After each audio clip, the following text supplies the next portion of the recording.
Hello everyone, welcome back to Techsome, your own awesome channel. As I promised in the last video, we will be having a detailed review on this new photo editing application called Snapseed. So as you can see, this is by Google Plus. So this is having really cool features and this is absolutely free to use. There is not even a single feature in this application which you will not be able to use. So to start with, once you'll be opening it, the sample image will always be visible to you, that is this. As you can see, the sample image is written on that. So you can take photographs and then you can import it here. So there are different ways of doing it. Can you see this plus sign on the top left? So I'll just click on plus sign. Then you'll be having three options. First thing is camera, photo library and paste image, and then cancel. So if you want to cancel it, you can press on cancel. When you'll be clicking on camera, it will actually be allowing you to take a photograph immediately for Snapseed. And then once you click on the camera button, once the image is taken, it will directly be coming here. It will also be automatically saved in your photo gallery, but it will also be coming here.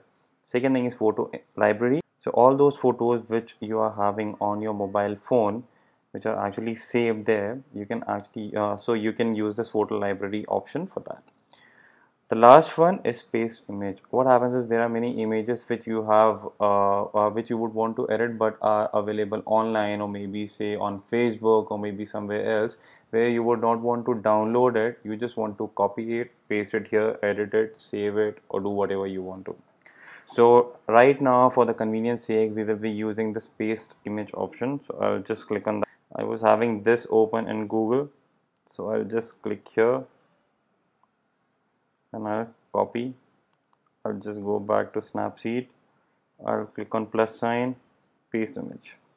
Yeah, this is the photograph which we have. I know this already looks decent, but what I want to show you right now is different options of playing around with the images. So we'll just start with, so these are the options which we have here on the bottom part. So we'll just start with the first option, that is automatic. So as soon as you click there, can you see the effect? Can you see that? Yeah, so you can contrast correction this. Yeah, so I'm just doing the contrast correction, and then I have the color correction as well, so I can do the color correction too in this. Yeah, so you have to move your finger left and right to actually use this other thing. Can you see this plus sign, and then you have plus 100 and then you have till 0. So if you want to apply this, you can click on the tick mark. If you don't want to apply this, you can actually put the cross button. So I'm just putting the cross, so it will move back to the original version. Now the second one which we have is the selective adjust. So what it has is, it has, so you have to click on this eye,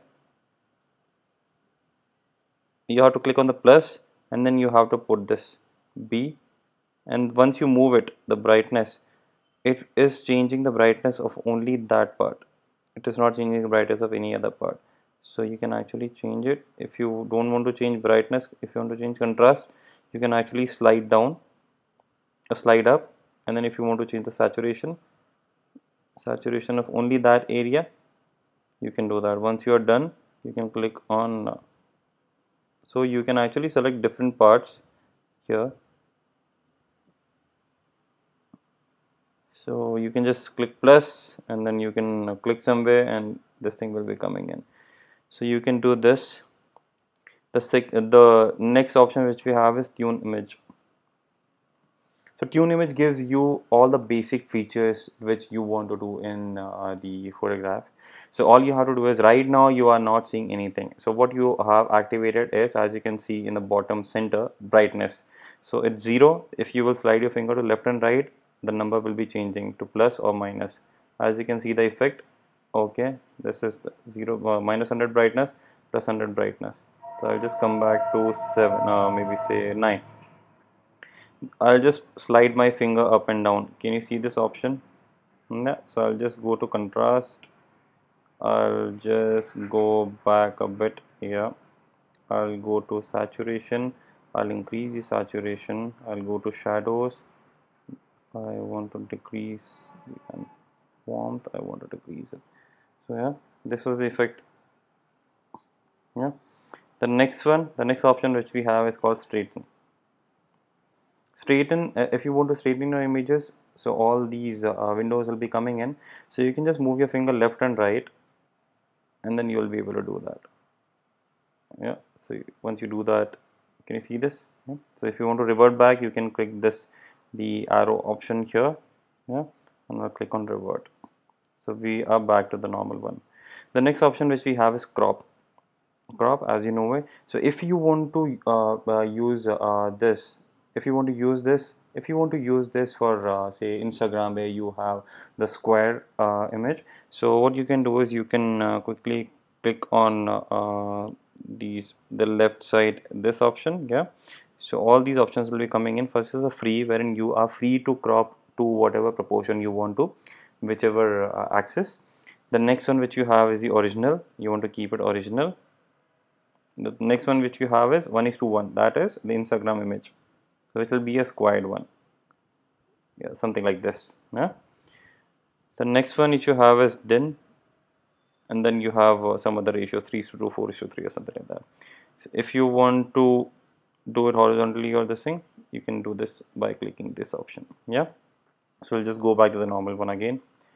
Now we have details. If you want to increase the details in your images, what happens is there are times when the details in your photographs are lost. So say especially it happens with the mobile photographs, wherein you feel that it's too smooth. So if you want to increase the details to make it more attractive, maybe say if you have captured a photograph of a tree, if you want to increase the details, the leaves and everything will be popping out, so that will be giving you a better look. So that's how you can do it. So the sharpening, there are two options here. Sharpening, you can just move left and right. So if you want to have the perfect sharpening, so I have just put it to 100. And then structure will be giving you a kind of HDR look. Can you see this? Yeah. So every the detailed thing which you have, when once you go back with the structure, it actually pops out. The next one which we have is black and white. If you simply want to convert your photograph to black and white with a single click, this is the option for you. And now you can always select the brightness and contrast and everything here as well. If you want to put in some grains in this photograph, you can always do that to make it having a classy look. Yeah. So if you want to decrease a grain, something like this, yeah, so this looks fine. And then you have different options, the preset options, dark sky, bright, dark, film, and everything. So you can do that as well. So we'll quickly move back to the normal one again. Then we have the vintage effect. Vintage effect will be giving you a preset vintage effect immediately, but if you want to change it, you can again do that with all these preset options: brightness, saturation, texture strength, that is nothing but the sharpening. Then we have the center size. Center size, it will the yellow effect actually, it's actually in the center, and rest of the portions will be a kind of black. And then we have the style strength. So the whatever style you are actually finalizing, if you want to increase the strength of that, you can actually do it. So we use the center size, and if I want to increase the style, can you see this? The yellow portion, the center portion is more yellowish and bright than the portion which is around that. So these are the options under vintage. Then we have the drama. This is one of my favorite features. So as soon as I click here, I feel that my image is actually popping out. So even if you don't want to increase the sharpness or brightness or this or that, if you don't want to go through too many things, you can just come to this option and you can do that. So this is actually a filter. So and you can increase the strength or decrease the strength of this filter. So if you see that this is what the output is like, and this was the original image, it gives me a lot of effect, seriously a lot. And then you can increase the saturation, which looks really great. Yeah, this is looking like a professional editing to me. Now moving to the HDR. So all those you guys who actually love HDRs, this is for you. I know this is not looking that great on human, but once you have it on some artifact or maybe a car or something, some vintage something, it will be giving you a great look. So this is also looking great to me. HDR is nothing but high definition resolution, wherein you will be having a lot of details to each and every portion of the image. Then we'll quickly move back to Grunge. Grunge is another filter. Grunge, yeah. So you can just choose where you want this light to be on. So this is actually giving me a better look. And then style, you can always change it. And then you have different options: brightness, contrast, texture strength, and saturation. So these four are the normal ones. Style is something which is the grunge effect. So you can do it. The next one which we have is called the center focus. Center focus, wherein you want to focus only on the center and you don't want to actually put the blur strength or something on the other parts. Yeah, can you see this, the center focus? And the inner brightness, I'll just go down and increase the brightness. So you have the blur option in this. You can actually choose your center, where you want the center to be, and then you can manually put these effects. So you can choose the effect which you want to give to outer brightness, and then effect you want to give to the inner brightness. We'll just move back. Then we have the tilt shift. So this is a transition.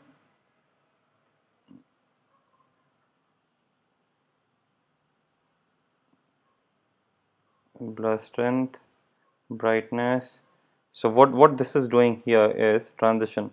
So what I am doing right now is I am just increasing this area. I want this area not being blurred, so I'm just increasing. So if you will see carefully, then what you will see is the eyes are not having the blur part. Rest of the portions are getting blurred. It's because of the transition area which I selected. This one, yeah. Okay. So if I go back with the saturation, so if I want to increase this, I can do this. So yeah, that's how you use this feature, which is called tilt shift. Then we have the retrolux. This is again a really good feature. So this is again having the style strength, and then you have all the basic features, and then you have scratches. If you want to put scratches somewhere, you can do that. If you will click on star, you will see some preset styles. If you will click here on this arrow, you will be having a random style which will be put to this. And the last one which you have is the number of frames which you want to put here. So if you will click here, you will be having the preset frames. You click here, yeah, and if you will click on this thing, you can actually colorize the frame. If you want to colorize this, color frame is on. Okay. Yeah, so that's how this application is all about. And once you are done with all the changes, like say, let me just quickly do this drama, I'll increase this saturation, I increase, and I'll click right, and on the right top option you will see this box with the arrow coming out. You will click there, that is to export it. So you have now all the options what you want to do with this. If you just simply want to save it to your photo library, you can select the first option. If you want to put it on the Google Plus, second option, you can email it directly. You can select the account and email it. You can put it on Twitter directly. You can put it on Facebook directly. You can open in. You have the other options here, all the applications which you'll be having here. And then you have the copy image if you want to copy it and paste it somewhere. And if you want to print it, if you have a printer installed with your iPhone, you can do it, and if you want to cancel it, you can cancel it. So this is what the application is all about. And if you have any other questions, so you can simply click on the help option. So this is what Snapseed is all about, and this is surely my favorite photo editing application for my iPhone and Android devices. And this is also available on iPad and other iOS devices, that is your iPad and everything. And if in case you have any question related to this, you can surely comment below and inbox me, and we will surely be coming up with a new video tomorrow. Till then, have a great time. Bye bye, and do not forget to subscribe to the channel. Bye.